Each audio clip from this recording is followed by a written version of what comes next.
বা একটু পরেই হবে না, এখনই হবে না, তার কোনো গ্যারান্টি আছে? আল্লাহ সুবহানাহু ওয়া তাআলা কোরআন কারীমে বারবার সে বিষয়টি আমাদেরকে সতর্ক করেছে। আমাদের জীবনের এক মুহূর্তের কোনো কি নাই, গ্যারান্টি নাই। অতএব নবী সাল্লাল্লাহু আলাইহি ওয়াসাল্লাম বলেছেন, কুন ফিদ দুনিয়া কাআন্নাকা গারীবুন আও আবিরুস সাবিল। দুনিয়াতে এমন ভাবে থাকো যেন তুমি কোনো পথিক যেরকম তিনি তার গন্তব্যে যাচ্ছেন সেই কথা মাথায় রেখে সফরের এই ভ্রমণের সময়টাকে সে মনে করে খুবই সাময়িক, জাস্ট গন্তব্যে যাওয়ার মাধ্যম। অতএব তুমি দুনিয়াতে ঠিক সেভাবে বসবাস করো যেন পথিক বসবাস করে, অর্থাৎ এটাকে নিয়ে চূড়ান্ত কোনো প্ল্যান প্রোগ্রাম মনে হয় আর এখান থেকে আমার যেতে হবে না, চিরকাল মনে হয় আমি থেকে যাব, এই মানসিকতা যেন আমাদের মধ্যে না আসে। বারবার করে আল্লাহ তাআলা সতর্ক করেছেন। আল্লাহ রাব্বুল আলামিনের এই সমস্ত সৃষ্টিগুলো আমাদেরকে সচেতন করে। নবী করিম সাল্লাল্লাহু আলাইহি সাল্লামের সময় এরকম কোনো ভয় ভীতিকর কোনো পরিবেশ পরিস্থিতি তৈরি হলে তিনি মসজিদে চলে আসতেন, তিনি সাহাবীদের সতর্ক করতেন, তিনি তওবা করার জন্য আহ্বান করতেন, আল্লাহর দিকে সমর্পণ করবার জন্য, নিজেদেরকে সমর্পিত করবার জন্য তিনি আহ্বান করতেন। ভাইরা আমার, অতএব এ ধরনের পরিস্থিতিগুলো আমাদেরকে বারবার সাবধান করে, সতর্ক করে। আমরা কতটা সাবধানতা গ্রহণ করছি, কতটা সতর্ক হচ্ছি, সেটা হলো সবচেয়ে বড় বিষয়। আল্লাহ রাব্বুল আলামিন এগুলো থেকে আমাদেরকে শিক্ষা গ্রহণ করবার তৌফিক দান করুন। আজ বস্তুবাদী পৃথিবীতে প্রত্যেকটা বিষয় আমরা বৈজ্ঞানিক গবেষণার চোখেই শুধু দেখি। প্রত্যেকটা ঘটনা, প্রতিটা দুর্ঘটনা, প্রতিটি প্রাকৃতিক দুর্যোগ, এগুলোর পেছনে বৈজ্ঞানিক ব্যাখ্যা থাকতে পারে। বৈজ্ঞানিক ব্যাখ্যা থাকা খুবই স্বাভাবিক, কিন্তু বৈজ্ঞানিক ব্যাখ্যার ও পেছনের ব্যাখ্যা, যেমন নবী করিম সাল্লাল্লাহু আলাইহি সাল্লাম বলেছেন, কিয়ামতের নিকটবর্তী সময়ে পৃথিবীতে ভূমিকম্পের পরিমাণ বেড়ে যাবে। গত 1 বছরে শুধু বাংলাদেশে যে পরিমাণ ভূমিকম্প হয়েছে সেটা বহু আগের হিসেব করলে এত ভূমিকম্প হয়নি। এখন দেখুন আস্তে আস্তে মাত্রা বাড়ছে।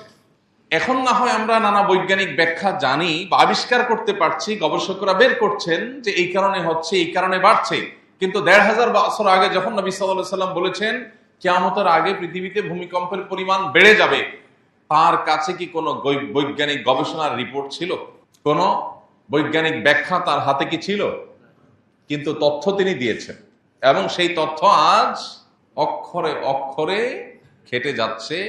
এখান থেকে প্রমাণ হয় আল্লাহ যে কোরআনে বলেছেন, মা ইয়ানতিকু আনিল হাওয়া ইন হুয়া ইল্লা ওয়াহয়ুন ইউহা, তিনি কোনো কিছুই মুখ থেকে নিজে থেকে উচ্চারণ করেননি, যা বলেছেন তার সবকিছুই ওহী আল্লাহর পক্ষ থেকে তার কাছে এসেছে।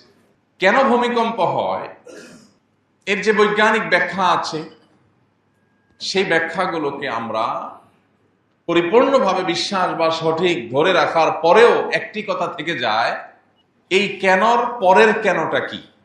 ঝড় জলোচ্ছ্বাস হয়েছে কেন? কারণ সমুদ্রের তলদেশে নিম্নচাপ তৈরি হয়েছে। তো নিম্নচাপটা সৃষ্টি কেন হলো? ওই কারণে হয়েছে। তো সেইটা কেন হলো? এভাবে কারণ খুঁজতে খুঁজতে গিয়ে একটা পর্যায়ে মানুষ বলতে বাধ্য যে এর পরের কারণ আর মানুষ জানে না। ঈমানদার জানে সব কিছু হয় মূলত কোন কারণে? আল্লাহ রাব্বুল আলামিনের হুকুম হয়, ফয়সালা হয়, সেজন্য। আল্লাহর ফয়সালার আর কোনো কারণ প্রয়োজন হয় না। প্রিয় ভাইরা আমার, এই জন্য আল্লাহ রাব্বুল আলামিন আমাদেরকে বারবার করে সতর্ক করেছেন। কোরআনে কারীমে বারবার করে সতর্ক করা হয়েছে। আজকের এই ভূমিকম্প থেকে আমাদের শিক্ষণীয় বিষয় হলো যে এই ভূমিকম্প আল্লাহ রাব্বুল আলামিনের সতর্কীকরণ। আল্লাহ তাআলা সতর্কীকরণ, যেটা আল্লাহ তাআলা কোরআনে কারীমে বলেছেন, ওমা নুরসিলু বিল আয়াতি ইল্লা তাখবীফা, আমি যত নিদর্শন পাঠাই এই সবগুলোই তোমাদেরকে সতর্ক করবার জন্য পাঠাই। অতএব আজ আমরা যারা ভূমিকম্প অনুভব করেছি, আমরা যারা খুব বেশি সন্ত্রস্ত হয়েছি, আমরা যারা খুব বেশি ভয় পেয়ে গেছি, আমাদের জন্য আল্লাহ রাব্বুল আলামিন এই ভয় পাওয়া এটার উদ্দেশ্যে এটি পাঠাননি। আল্লাহর উদ্দেশ্য হলো আমরা যেন আল্লাহর সামনে দাঁড়াতে হবে, কিয়ামত আসবে এবং জীবনের সব হিসাব দিতে হবে, সে বিষয়ে যেন আমরা সতর্ক হই, আমরা যেন প্রত্যেকটা মানুষ সাবধান হই। আল্লাহ আমাদের সবাইকে সেই তৌফিক দান করুন।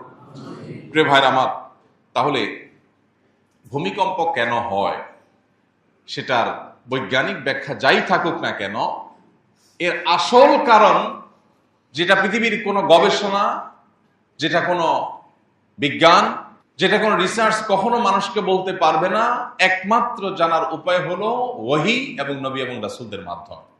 সেটা হলো যে সব কিছু, একটা গাছের পাতাও যদি নড়ে, সেটিও আল্লাহ রাব্বুল আলামিনের জ্ঞাতসারে হয়, আল্লাহর নিয়ন্ত্রণে থাকে, আল্লাহর নির্ধারণের আলোকেই হয়ে থাকে। অতএব একজন ইমানদার হিসাবে আমাদের এই বিশ্বাসের জায়গাকে অত্যন্ত পরিষ্কার করতে হবে, অত্যন্ত ক্লিয়ার করতে হবে যে সব কিছু মূলত